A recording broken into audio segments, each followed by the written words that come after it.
الله والحمد لله والصلاة والسلام على رسول الله صلى الله عليه وسلم. أهلا ومرحبا بكم أبنائي وبناتي طلبة وطالبات الصف الأول الإعدادي الأزهري. مرحبا يا عم الحاج حلبس، ركز معايا يلا.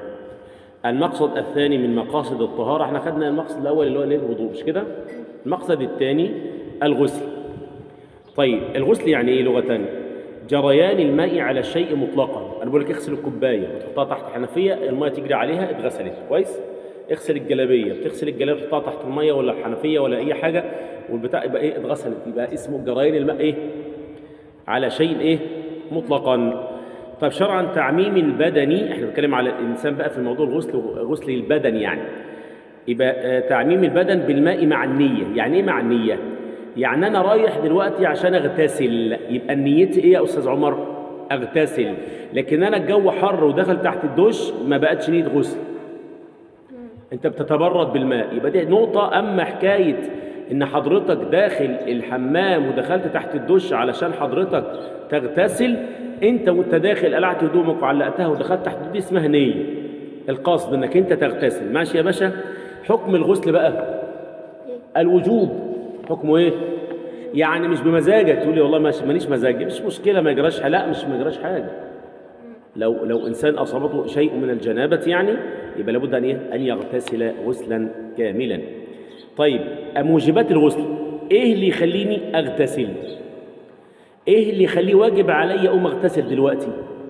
اول حاجه التقاء الختانين. الختانين يعني زوج وزوجه، العلاقه بين الزوج وزوجته ده اسمها ايه؟ التقاء ختانين او الجماع. فلا بد من الحاله دي يحصل ايه؟ ان يغتسل الاثنين. يبقى الغسل واجب في حقهما الان. طيب انزال المني.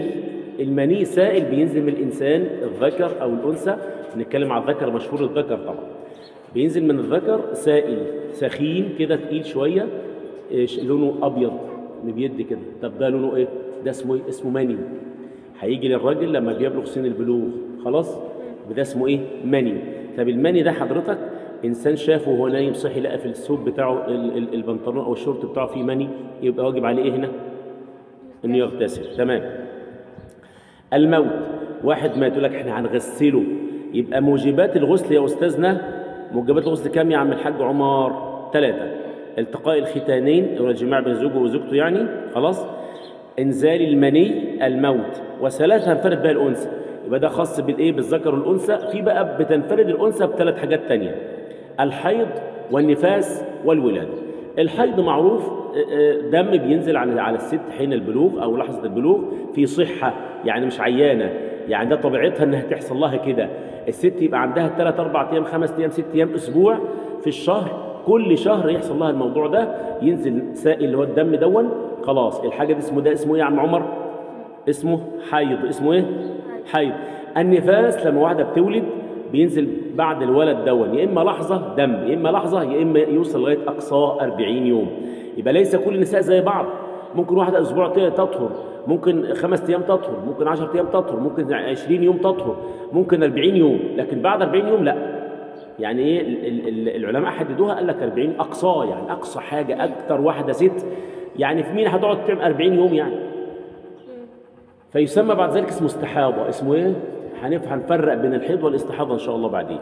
تمام كده. والولاده، يبقى عندي النفاس اللي هو واحده ولدت وحصل لها ايه؟ او الولاده، ولدت ونزل دم. والنفاس اللي يقول لك النفساء، النفاس دي يعني ايه؟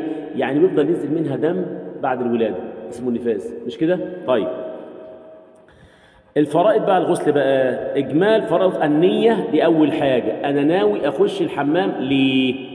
علشان الجو حر وبستحمى بميه ساقعه، يبقى انت ما خدتش نيه الايه؟ الغسل. انا داخل عشان اغتسل، ايوه تمام زي الفل. ازاله النجاسه العينيه. يعني ايه النجاسه العينيه؟ يعني وجود شيء على جسمك او على، يبقى لازم تشد ايه؟ تزيلها، او على ثيابك. ايصال الماء الى جميع الشعر والبشره، يبقى في الغسل بتحك اي حاجه في جسمك موجوده نجاسه عينيه، سواء موجوده بقى انت شايفها بتحك مكانها كده، تشيلها من جسمك بايدك كده لغايه ما تروح ايه؟ هذه الحاجات الموجوده على جسمك اللي هي النجاسات الموجوده على جسمك. ايصال مش يقصد به النجاسه هو المني. المني ليس نجس. بنتكلم مثلا في فضلات، اي حاجه نجسه، كلام من ده يعني. ايصال الماء الى جميع الشعر والبشره، يعني لو انا شعري لازم الماء توصل للايه؟ للفروه بتاعت راسي، ماشي، والبشره يعني توصل لجسمي كله والجلد كله. لو انا لحيتي كثيفه لازم الماء توصل للايه؟ للبشره بتاعت وشي، فاهم حاجه؟ يبقى توصل للايه؟ للبشره. النيه بقى، كيفيه النيه: ينوي الجنب رفع الجنابه او رفع الحدث الاكبر او استباحه الصلاه او فرض الغسل. يبقى هنا بعمل ايه؟ بنوي ان انا ارفع الجنابه لو انا جنب، او رفع الحدث الاكبر، كويس، او استباحه الصلاه عشان اصلي، او فرض الايه؟ الغسل. طب ما النجاسه العينيه التي تدرك بالعين؟ شايف حاجه على جسمي، خلاص، ان كانت على بدن مغتسل فلا بد ان يغسلها حتى تزول قبل ان يغتسل. لقيت في نجاسه على جسمي يبقى لازم اغسلها وانضفها قبل ما ابدا الاغتسال. ايصال الماء لجميع الشعر والبشره، يبقى رقم 3 ان انا بوصل الميه لكل جسمي. طب لو واحد تخين قوي قوي 180 200 كيلو 240 كيلو، ففي ثنايا في جسمه فيه ثنايا كده وفي حاجات، فيعمل ايه؟ لازم يتاكد ان هو بيدخل الميه في ايه؟ في الحاجات اللي في جسمه اللي داخله في جسمه دي. لو واحد مليان قوي حاجات زي كده لازم يدخل الايه؟ الميه في الحتت اللي هي ايه؟ موجوده تحت الايه؟ تحت طبقات الجسم يعني. ما الحكم لو توقف ذلك على نقد الشعر المضفور؟ لو توقف ذلك على نقد الشعر لوجب نقده. يعني لو الست مش هتعرف توصل الميه الا لما تفك شعرها يبقى لازم تفك شعرها. المراد بالبشر ما هو مش هيوصل الميه. العله ايصال الايه؟ الماء. العله ايصال الماء. يعني لازم اوصل الماء لجسمي لشعري راسي، يعني جلد راسي.